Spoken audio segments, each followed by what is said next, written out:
नमस्कार, मैं हूं जगविंदर पटियाल। छोटी आवाज के बड़े मंच पर आपका स्वागत है। आप देख रहे हैं एबीपी न्यूज। इस वक्त टाइम हो गया है पब्लिक इंटरेस्ट का। आप सबको नए जनादेश की शुभकामनाएं। 18वीं लोकसभा में किसी भी दल को स्पष्ट बहुमत नहीं मिला है। सत्ता में बैठी बीजेपी बहुमत के आंकड़े से दूर है। एनडीए गठबंधन के पास बहुमत का रुझान जरूर है। वो सरकार बनाने का दावा कर रही है, लेकिन कांग्रेस ने भी दावेदारी से इनकार नहीं किया है। फैसला कल शाम होने वाली इंडिया गठबंधन की बैठक में होगा। विरोधी कह रहे हैं कि यह जनादेश मोदी के फेयरवेल का मैंडेट है। चुनावी नतीजों का मतलब क्या है और कौन बनेगा प्रधानमंत्री, इसे मेरे साथ समझिए। बीजेपी का प्रदर्शन उम्मीद के मुताबिक नहीं है, इसके लिए क्षेत्रीय दल जिम्मेदार है। सत्ता के लिए अब छोटे दलों की भूमिका अहम हो गई है। पूर्व प्रधानमंत्री मनमोहन सिंह ने क्या कहा था? उन्होंने कहा था गठबंधन की सरकार को समझौते करने पड़ते हैं। तो ऐसे में सवाल यह है कि क्या सत्ता के लिए बीजेपी को अपने चाल, चरित्र और चेहरे से समझौता करना पड़ेगा? आज आपको यह भी बताएंगे कि चुनाव में पहले पाला बदलने वालों का क्या हुआ, नई संसद में कितने वंशवादी हैं, नई संसद का उम्र, शिक्षा, अपराध और दूसरे कई तरीकों से परीक्षण होगा। नतीजे के लिए आप मेरे साथ जुड़े रहिए। इस चुनाव में संविधान की रक्षा वाले चुनावी नारे का क्या हुआ, आज हम यह भी जानने की कोशिश करेंगे। और आरक्षण पर खतरे के नारे ने चुनाव कैसे बदला, मुस्लिम के खुले विरोध के किसको फायदे हुए और किसको नुकसान, चुनाव में जाति और धर्म की राजनीति से क्या हुआ, क्या मोदी की गारंटी चली नहीं, राहुल गांधी की पदयात्रा और मिशन साउथ ने क्या बीजेपी की हैट्रिक को रोकने की कोशिश की, क्या देश की ईडी, आईटी और सीबीआई के एक्शन को पूरे मुल्क ने रिजेक्ट कर दिया। रिजल्ट का 360 डिग्री परीक्षण आप मेरे साथ देखिए।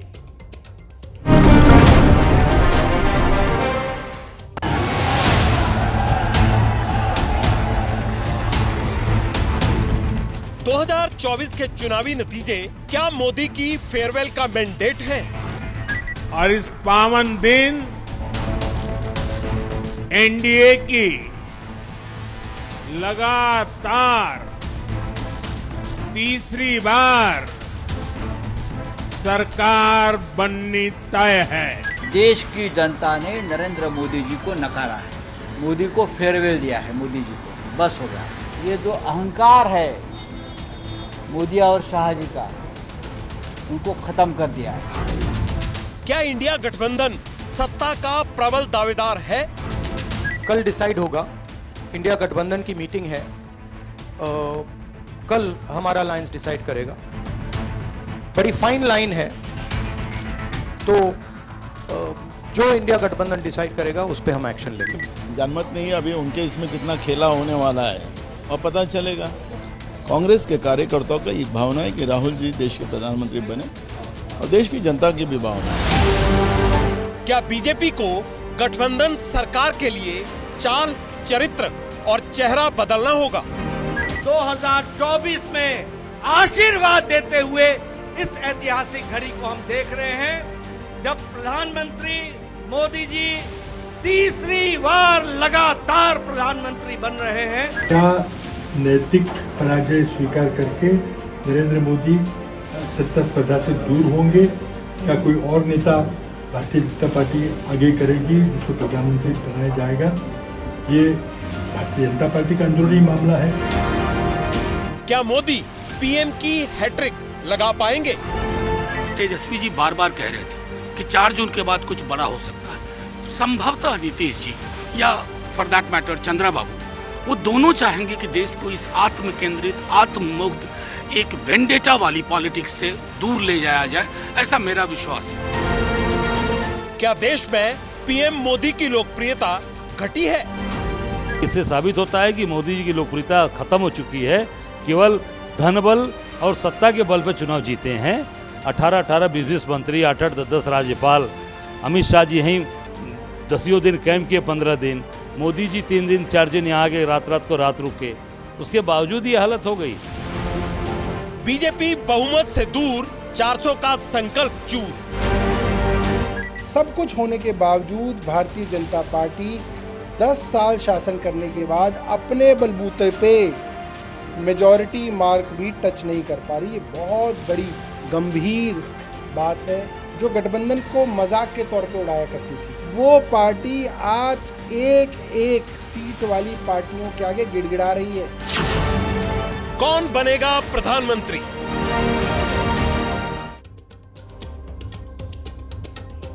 कौन बनेगा प्रधानमंत्री? देश के मन में इस वक्त यही सबसे बड़ा सवाल है, क्योंकि 2024 के जनादेश में किसी भी पार्टी को स्पष्ट बहुमत नहीं मिला है। बहुमत का आंकड़ा एनडीए गठबंधन के पास है, लेकिन दावेदारी में कोई भी पीछे नहीं रहना चाहता। इंडिया गठबंधन ने भी कह दिया है कि सरकार बनाने के दावे पर फैसला कल होगा। इसीलिए पटियाल आज के परीक्षण की शुरुआत एक पुरानी तस्वीर से करना चाहता है। यह तस्वीर 11 महीने पुरानी है। तारीख थी 14 जुलाई 2023। दिल्ली में एनडीए की एक अहम बैठक हुई। इसमें 38 दल शामिल हुए। अध्यक्षता पीएम नरेंद्र मोदी ने की थी। इसी तस्वीर में आज के नतीजों की स्क्रिप्ट लिखी थी। बीजेपी को उसी दिन आज के नतीजों का अंदाजा हो गया था। शायद इसीलिए बीजेपी ने गठबंधन की संख्या बढ़ानी शुरू कर दी थी। आज नतीजे गठबंधन के पक्ष में हैं, पार्टी के पक्ष में नहीं है। बहुमत गठबंधन के पक्ष में है, इसलिए प्रधानमंत्री और सरकार पर कयास शुरू हो गए हैं। जैसा कि हमेशा होता है, गठबंधन का नाम आते ही सियासी तस्वीर जरा धुंधली हो जाती है। 2019 में बीजेपी ने अकेले 303 सीटें जीती। सब कुछ साफ था, गठबंधन के साथी थे, लेकिन कोई कंफ्यूजन कहीं भी नहीं था। 2024 में बीजेपी 250 के पार नहीं पहुंच पाई है। इसीलिए तरह तरह के सवाल खड़े हो रहे हैं, चाल पर, चरित्र पर और चेहरे पर भी। कौन बनेगा प्रधानमंत्री और किसकी बनेगी सरकार? इस सवाल को कांग्रेस के जवाब और उसके रहस्यमयी ढंग से आज के किए गए ऐलान से और पेचीदा बना दिया है। कांग्रेस ने कहा है कि सरकार बनाने के दावे पर कल इंडिया गठबंधन की बैठक में फैसला होगा। आप अपोजिशन में रह के आप और पार्टी मजबूत करना चाहते हैं या सरकार बनाना चाहते हैं? आप चाहते क्या हैं? नहीं, देखिए, हम एक कोalition के भाग हैं, ठीक है।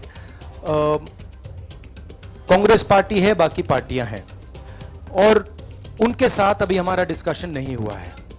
हमने, भैया शांत हो जाए, हमने उनसे कहा था, इंडिया पार्टनर से कहा था कि चुनाव के बाद 5 तारीख को हमारी मीटिंग होगी और उस मीटिंग में हम ये जो सवाल है इसको डिसाइड करेंगे।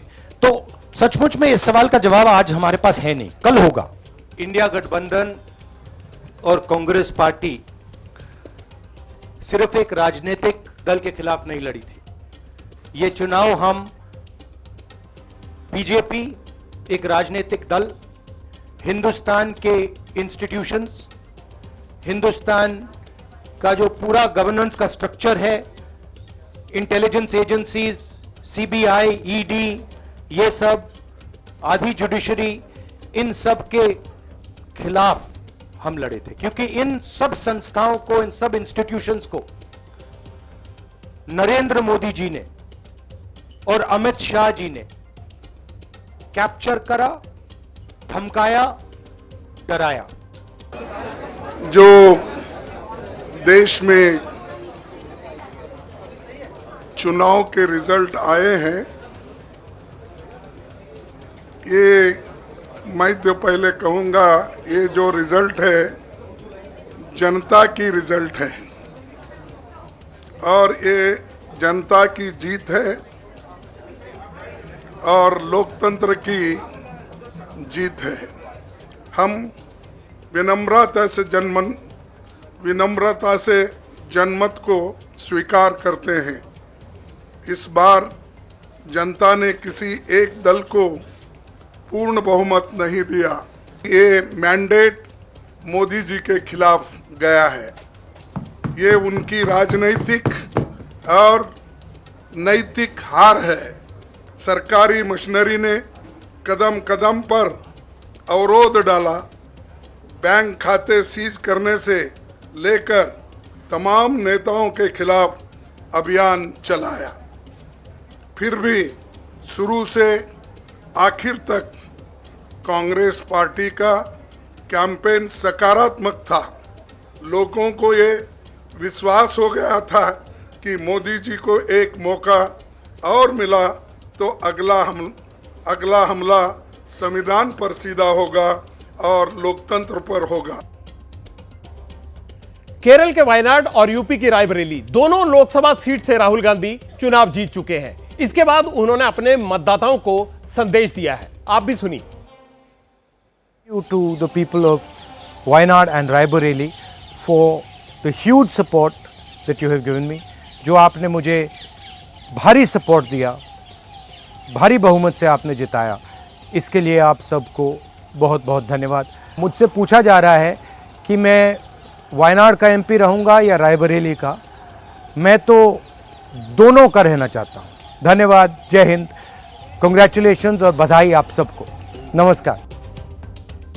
दिल्ली में सरकार बनाने के लिए जोड़तोड़ तेज हो गया है। बड़ी खबर यह आ रही है कि अखिलेश यादव भी कल दिल्ली आ रहे हैं। इंडिया की बैठक में शामिल होने के लिए अखिलेश यादव दिल्ली आ रहे हैं। सूत्रों के हवाले से यह बड़ी खबर आ रही है। चंद्रबाबू नायडू से भी मिलेंगे अखिलेश यादव। यह एक और समीकरण देखिए किस तरह से सरकार बनाने के लिए दिल्ली में अभी थोड़ी देर पहले प्रधानमंत्री मोदी ने ऐलान किया कि एनडीए की सरकार बनने जा रही है और उन्हें तीसरी बार जनता ने मौका दिया है। इस बीच अखिलेश यादव का दिल्ली आना, चंद्रबाबू नायडू से संपर्क करना, यह बड़ी खबर आ रही है। सूत्रों के मुताबिक नीतीश कुमार को भी साधने की जिम्मेदारी अखिलेश यादव को सौंपी है इंडिया गठबंधन ने। नतीजों को लेकर पीएम मोदी ने 140 करोड़ लोगों का आभार जताया है। पीएम ने कहा है आज यह विजय दुनिया के लोकतंत्र के लिए सबसे बड़ी जीत है। यह सबसे बड़ा लोकतंत्र है और यह जीत सबसे बड़ी है।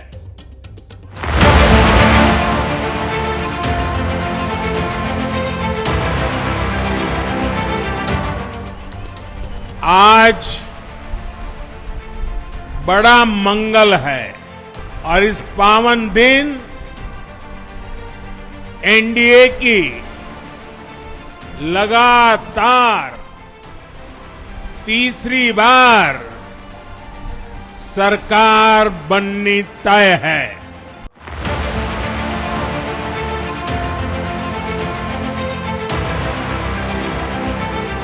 नाइनटीन 1962 के बाद पहली बार कोई सरकार अपने 2 कार्यकाल पूरे करने के बाद तीसरी बार वापस आई है।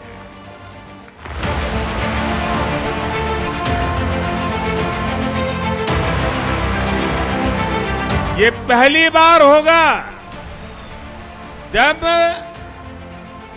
महाप्रभु जगन्नाथ की धरती पर बीजेपी का मुख्यमंत्री होगा। बीजेपी ने केरला में भी सीट जीती है।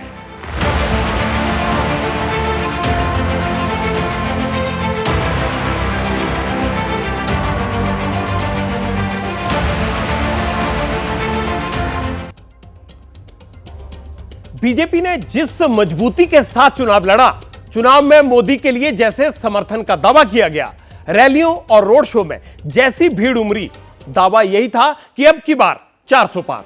लेकिन रिजल्ट आए तो 300 पार करने में भी मेहनत करनी पड़ रही है। सबके मन में यही सवाल है कि आखिर चूक हो कहां गई। जीत का रथ फिनिशिंग लाइन से पहले ही आखिर रुक कैसे गया। बीजेपी को बड़ा नुकसान 4 राज्यों में हुआ है। ये राज्य कौन से हैं? उत्तर प्रदेश, पश्चिम बंगाल, महाराष्ट्र और राजस्थान। 4 में से इन 3 राज्यों में लड़ाई बीजेपी और क्षेत्रीय दलों के बीच थी।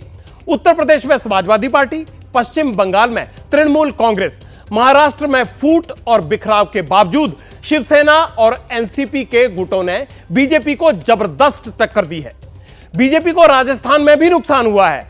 राजस्थान में सीधा मुकाबला कांग्रेस और बीजेपी के बीच था, लेकिन बीजेपी के लिए यूपी के बाद सबसे निराशाजनक नतीजे महाराष्ट्र से सामने आए। 48 लोकसभा सीट वाले महाराष्ट्र में एनडीए को सिर्फ 19 सीटें ही मिल पाई हैं, जबकि 28 सीटों पर इंडिया गठबंधन या तो आगे है या फिर जीत चुका है। कांग्रेस के साथ मिलकर शिवसेना उद्धव और एनसीपी शरद गुट ने शानदार प्रदर्शन किया। एकनाथ शिंदे और अजीत पवार की पार्टी का असली चुनाव चिन्ह और नाम लेने के बावजूद कमाल नहीं कर पाई। इन दोनों क्षेत्रीय दलों के खराब प्रदर्शन का असर बीजेपी के आंकड़ों पर भी पड़ा है।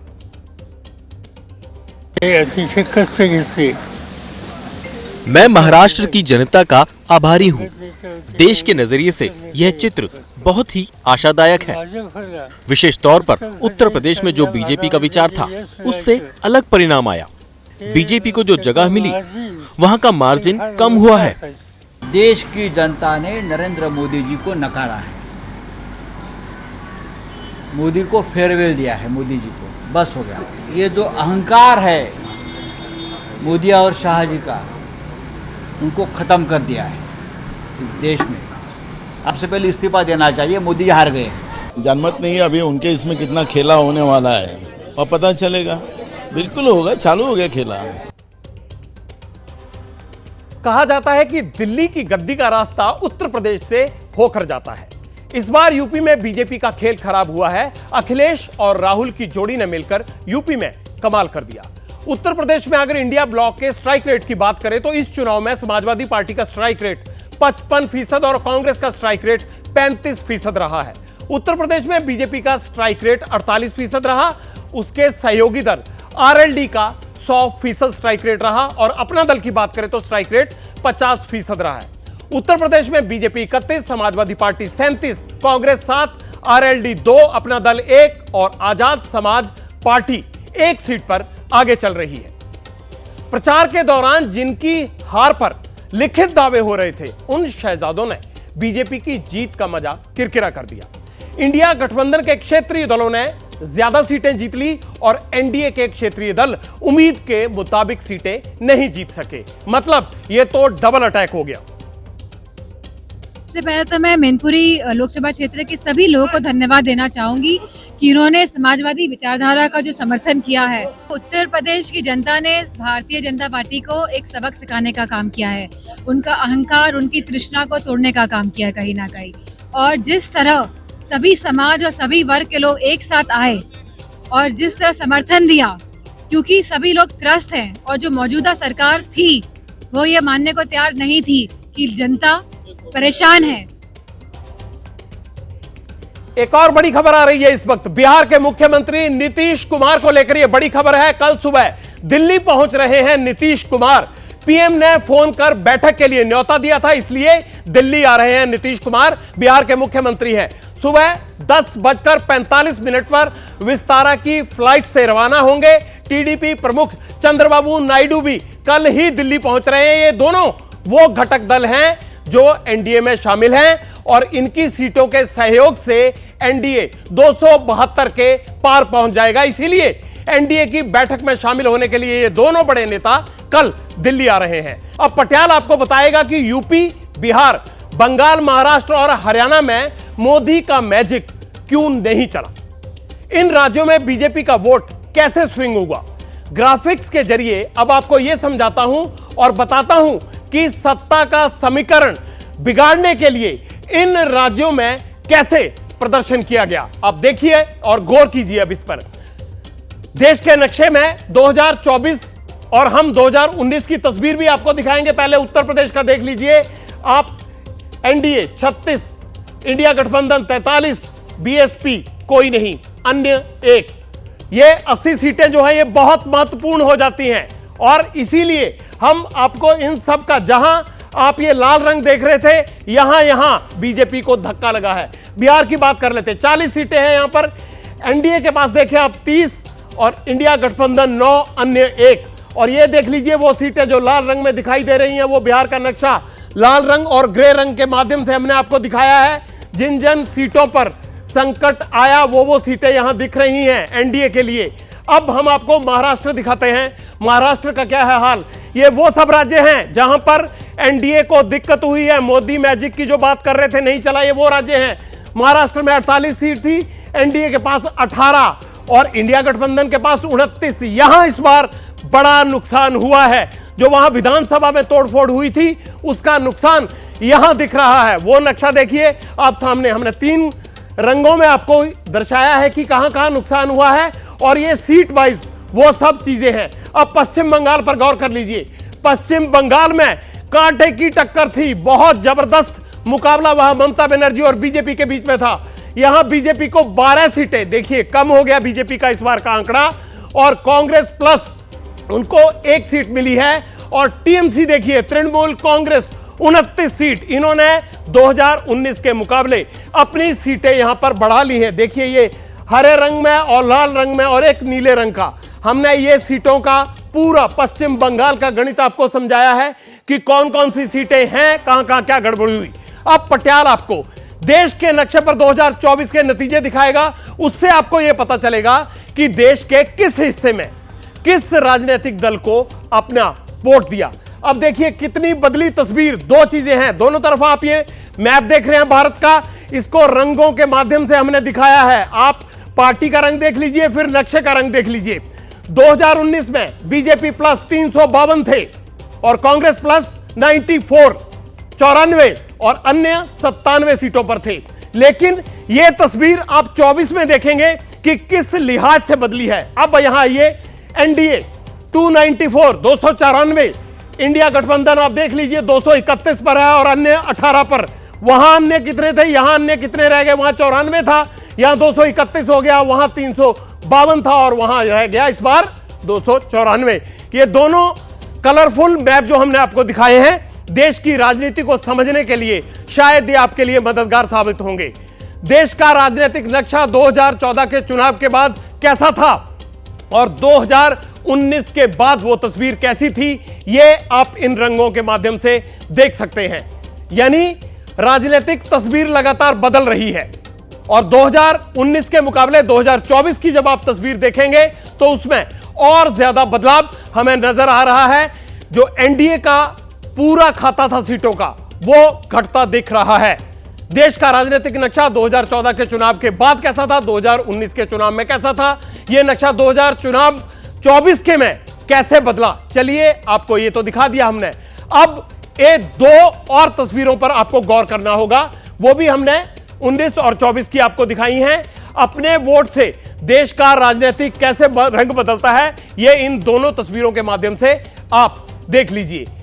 अब आपको 2024 के चुनाव में शामिल ऐसे 24 चेहरे दिखाता हूं जिनकी हार या जीत के बारे में देश का हर वोटर जानना चाहता है। देखिए ये प्रधानमंत्री मोदी, अमित शाह, जो हरे रंग के आप देख रहे हैं उसके नीचे लिखा हुआ है थम्स अप आ रहा है या जीते, और जो लाल रंग के चेहरे यहां दिख रहे हैं ये बड़े चेहरे, वो हारे हुए हैं। प्रधानमंत्री मोदी से शुरुआत करते हैं, अमित शाह, राहुल गांधी, राजनाथ सिंह, डिंपल यादव, अखिलेश यादव, स्मृति ईरानी हार गई हैं। अमेठी से इन्होंने राहुल गांधी को हराया था 2019 में, इस बार खुद चुनाव हार गई हैं।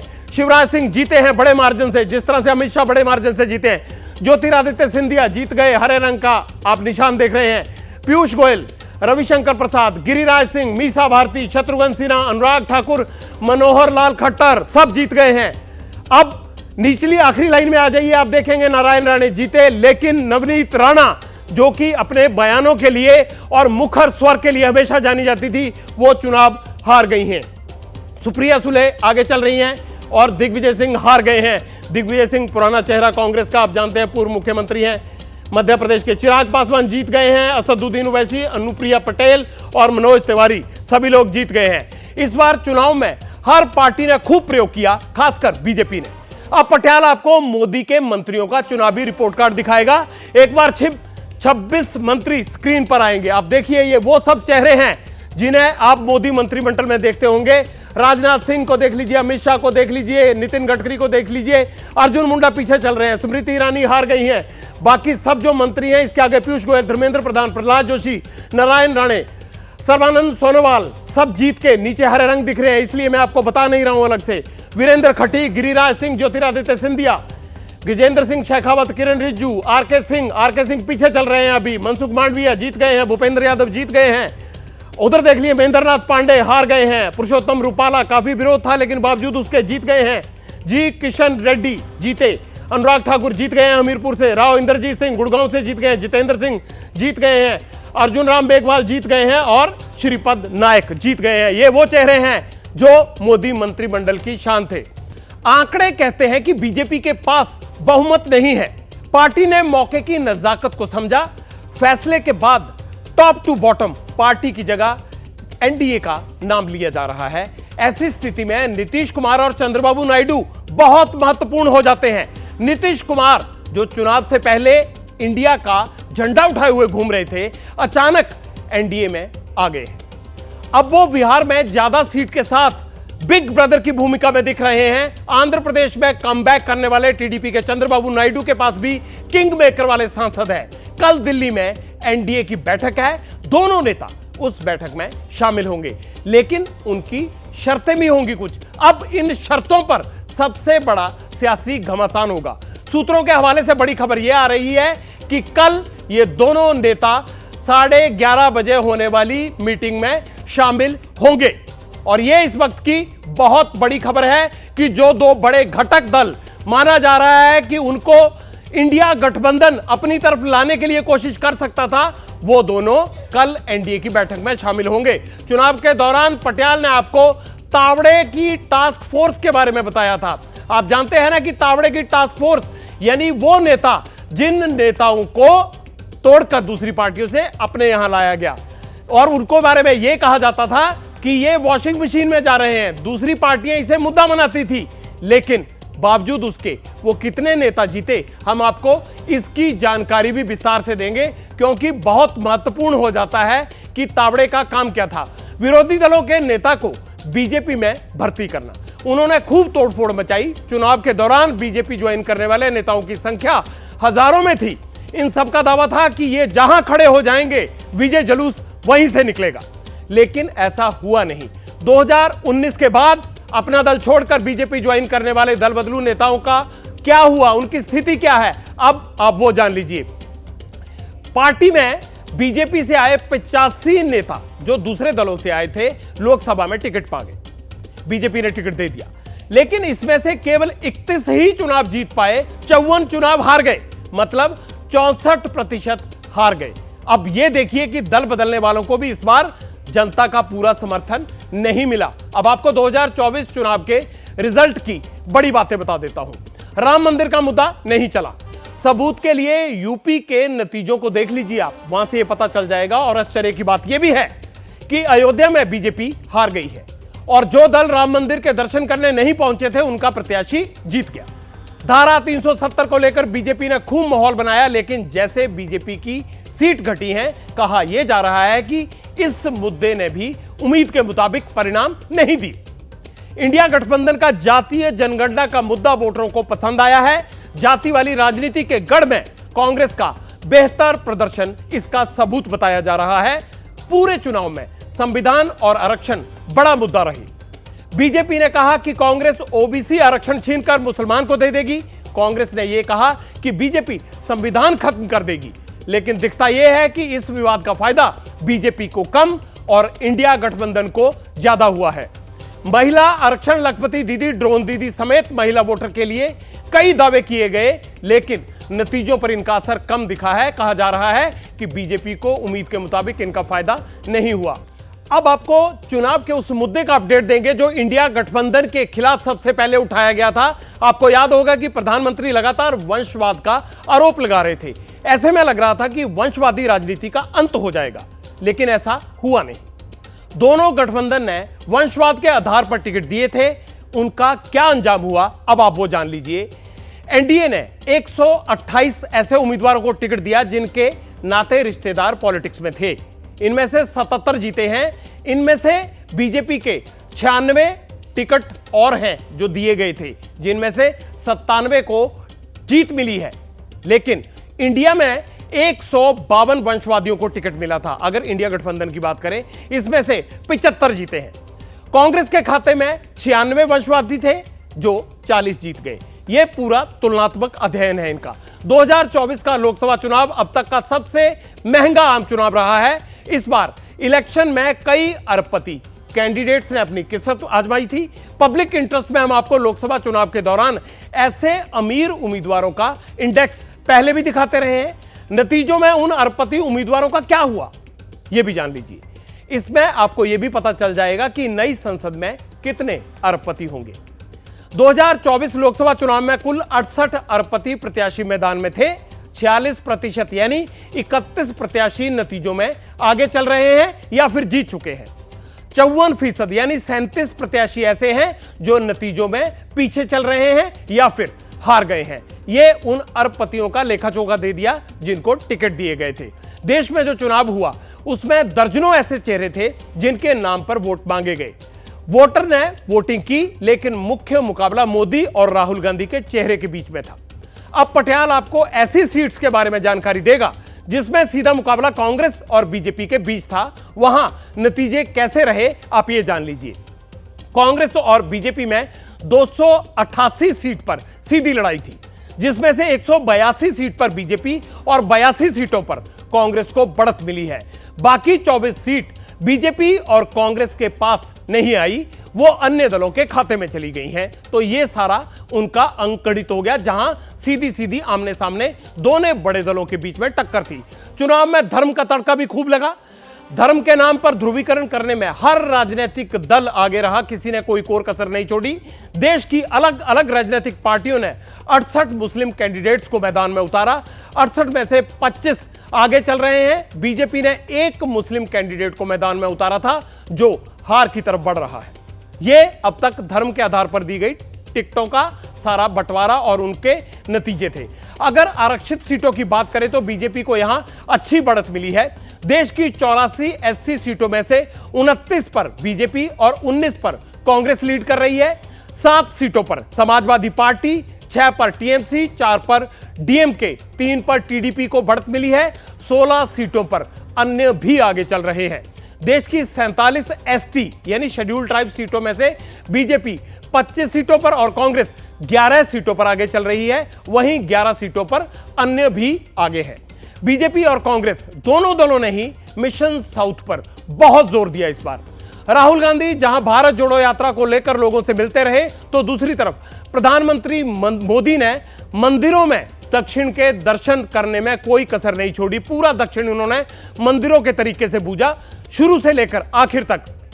साउथ के राजनीतिक के तौर पर नतीजे कहां रहे, अब इस पर गौर करें तो राहुल गांधी का मिशन साउथ सफल रहा और पब्लिक इंटरेस्ट में इतना ही। आज कल फिर आपसे मुलाकात होगी तो सरकार को लेकर जितने भी नए दांवपेच चल रहे होंगे वो सब आपके सामने रखेंगे। मुझे दीजिए इजाजत, नमस्कार।